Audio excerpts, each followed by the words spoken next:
Welcome to the Nevis Newscast for Thursday, December 5th, 2019. I am Fredicia Liburd.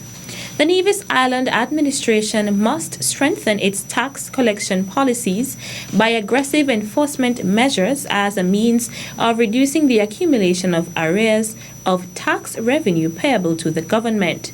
So noted Premier the Honourable Mark Brantley when he delivered the NIA's 2020 budget address on Tuesday, December 3rd at the Nevis Island Assembly Chambers. We must continue to streamline our policy for tax concessions and limit exemptions from the various taxes only to areas as prescribed in relevant legislation or, when necessary, to be used as a short-term tool to drive the long-term benefits of increases in business activities, ultimately leading to an increase in employment opportunities for our people. We must discontinue the random policy of granting duty-free concessions on vehicles simply because someone is the holder of a business license. Concessions would only be favorably considered where the vehicle forms part of the business activity. The deciding test will be whether or not, in the absence of the vehicle, the core functions of the business will cease to exist. According to Premier Brantley, the government will also continue to make a concerted effort to persuade taxpayers to be responsible citizens by honoring their tax obligations. And we will continue to enforce our existing policy whereby all persons or entities seeking to contract goods or services with the government must be current with their payment of all fees and taxes or have made suitable arrangements for the payments of their taxes. Such entities which are in default of a suitable payment arrangement will not be able to renew their business license or transact other business activities with the Inland Revenue Department until these matters are seriously addressed. It is only fair that as business entities seek to benefit from the expanded economic activities, they must also pay their fair share of fees and taxes to allow the government the resources to further invest for the continued development of the economy. Premier and Minister of Finance, the Honourable Mark Brantley. The stellar achievements of the American financial system's founding father, Alexander Hamilton, is influencing the Nevisian youth to memorialize his work in the arts. Ever since Michael Maloney performed a duo poetry dedicated to Hamilton in 2014, he has become intrigued with engaging local audiences with his performances. Recently, however, he got the opportunity to see the Broadway musical Hamilton performed live in New York. The theater, it was beautiful. Just the presence of the theater, the clapping of the audience reaction at the end of a scene, the design of the walls, of the chairs, everything was just like a magical experience. The music, the lights, even the stage was rotating at certain scenes just to have a more impactful scene. It was beautiful. What caught my attention the most, or what touched me the most, was the dedication of Alexander Hamilton and his drive to continue to work hard despite all odds that were put against him. I was really hoping I could see the producer Lin-Manuel Miranda to see if we can organize a way for his talents to benefit the country. St. Kitts and Nevis, where Alexander Hamilton was born. In a show of gratitude, Michael Maloney thanked all who made the experience possible. Firstly, I would like to thank Bev Parry, Miss Pauline, and the other members of the NHCS who contributed or assisted in my trip to New York. Thank you so much. I would like to thank Sergio from the AHA Society. He's a very knowledgeable man. I was able to learn a lot, and hopefully I will be able to use knowledge given in future. Hopefully I could coordinate with some other writers, some local writers, and we get our own production going. Because after all, he was born here, and it's just right that we put on our own production.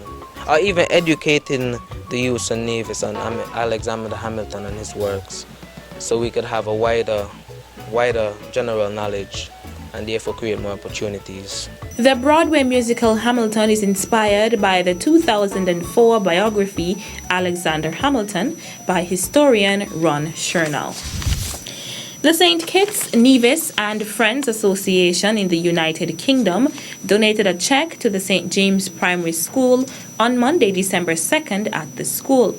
Chairman of the association is Randolph Charles. And we have in the UK an organization called the St. Kitts Nevis and Friends Association, which I am the chairman of. And we have one function per year. And with this function, we normally raise enough funds for me to bring some money over. I've brought over a check for £750 so that it can, you look amazed. But, you know, once you convert that to Eastern Caribbean, it's probably a bit more. But I hope that we'll be able to do something useful with it, which would benefit the school and benefit you as young people. Charles noted that the school was chosen this time around because a number of the members have family ties in the Butlers village. The check was presented to education officer responsible for the St. James Primary School, Atalia Jeffers. Jeffers expressed her thanks to the association on behalf of the Ministry of Education as well as the school. This gift, of course, it is really very appreciated by all of us, and I know that we are going to use it for the good of all the students of the St. James's Primary School. We are going to ensure that this gift can be used to fulfill the educational needs of all the students at this school. On behalf of the Ministry of Education, as well as the Department of Education and the St. James's, the principal, teachers, students, as well as the parents of the St. James's Primary School, we just want to extend profound appreciation to Mr. Charles, as well as the St. Kitts and Nevis Friends and Association of the UK. And we just want to say thank you very much. We do appreciate it. Jeffers then handed over the check to principal of the school, Danielle Wallace, who also expressed her gratitude. The association hosts fundraisers annually, and the accumulated funds are presented to a body in need of assistance. Still to come, police officers and soldiers travel to Dominica as part of RSS peacekeeping mission. The details right after this break.